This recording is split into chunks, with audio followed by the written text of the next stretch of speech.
des mots qu'on prononce facilement jusqu'au jour où la vie exige qu'on les incarne réellement. Le courage, la patience, la détermination. Tout le monde aime ces mots quand ils sont écrits sur une citation Instagram. Mais dans la vraie vie, ces qualités coûtent quelque chose. Le courage coûte la peur. La patience coûte du temps. La détermination coûte des sacrifices. Et souvent, les gens admirent le résultat, sans vouloir traverser l'enfer qui a fabriqué ce résultat. Parce qu'il faut du courage pour continuer quand tout le monde doute de toi. Il faut de la patience quand rien ne bouge malgré les efforts. Et il faut une détermination presque animale pour ne pas abandonner quand la fatigue te murmure. Arrête, ça ne sert à rien. Les grandes constructions humaines n'ont jamais été bâties uniquement avec du talent. Elles ont été bâties avec des hommes et des femmes capables de tenir mentalement plus longtemps que les autres. Les faits. Le courage n'est pas l'absence de peur. Le vrai courage, c'est avancer malgré la peur. Le pompier qui entre dans un bâtiment en flammes a peur. Le père de famille qui recommence à zéro après un échec a peur. La femme qui reconstruit sa vie après une trahison a peur. Mais ils avancent quand même. La patience, elle, est devenue rare dans un monde qui veut tout immédiatement. Les gens veulent réussir vite, aimer vite, devenir riche vite, être reconnu vite. Mais la nature ne fonctionne pas comme ça. Un arbre pousse lentement, un corps se transforme lentement, une réputation se construit lentement, une relation profonde se construit lentement. Tout ce qui est solide demande du temps. Et puis, il y a la détermination. La détermination, c'est cette force froide qui continue même quand l'émotion disparaît. Parce qu'au début, tout le monde est motivé. Mais après, quand il n'y a plus d'applaudissements, quand personne ne regarde, quand les résultats tardent, c'est là qu'on découvre qui est réellement déterminé.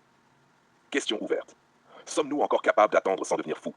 Sommes-nous encore capables de construire sur plusieurs années au lieu de chercher des récompenses immédiates? Pourquoi tant de gens abandonnent-ils juste avant le basculement? Pourquoi certains cassent-ils mentalement au premier obstacle alors que d'autres traversent des tempêtes entières sans plier? Le courage est-il inné ou forgé par les épreuves? La patience est-elle une force ou une souffrance silencieuse? Et la détermination est-elle une qualité ou une forme de guerre intérieure permanente? Anecdote. Il y a des hommes qui ont passé des années dans l'ombre avant qu'on reconnaisse leur valeur. Des boxeurs qui se levaient à 5 heures du matin pour courir seuls dans le froid pendant que les autres dormaient. Des entrepreneurs qui ont travaillé pendant 10 ans avant leur premier vrai succès. Des immigrés arrivés sans argent, sans réseau, sans sécurité, et qui ont construit une vie entière uniquement avec leur mental. Personne ne voit les nuits de doute. Les humiliations silencieuses, les moments où ils ont failli abandonner. On voit seulement le résultat final. Mais derrière chaque personne solide, il y a souvent une longue histoire de résistance invisible. Imagine deux hommes. Le premier abandonne dès que la vie devient difficile. Il change constamment de direction. Il veut des résultats immédiats. Il fuit la frustration. Le deuxième avance lentement. Parfois il doute, parfois il tombe. Mais il continue. Un jour, les années passent. Le premier devient amer, parce qu'il a commencé 1000 choses sans jamais aller au bout. Le deuxième devient dangereux mentalement. Pourquoi? Parce qu'il a développé quelque chose que peu de gens possèdent, la capacité à tenir. Et dans la vie, ceux qui tiennent longtemps finissent souvent par dépasser ceux qui étaient plus talentueux au départ.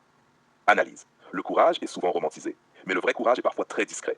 C'est aller travailler malgré l'épuisement, continuer une mission malgré les critiques, rester fidèle à ses principes quand la facilité propose une autre route. La patience aussi est mal comprise. Beaucoup pensent que patienter signifie ne rien faire. Non. La vraie patience est active. C'est continuer les efforts sans voir immédiatement les résultats. C'est accepter que certaines saisons de la vie soient lentes. Les agriculteurs comprennent cela mieux que beaucoup de gens modernes. Ils sèment, puis attendent. Ils savent qu'on ne peut pas tirer sur une plante pour la faire pousser plus vite. La détermination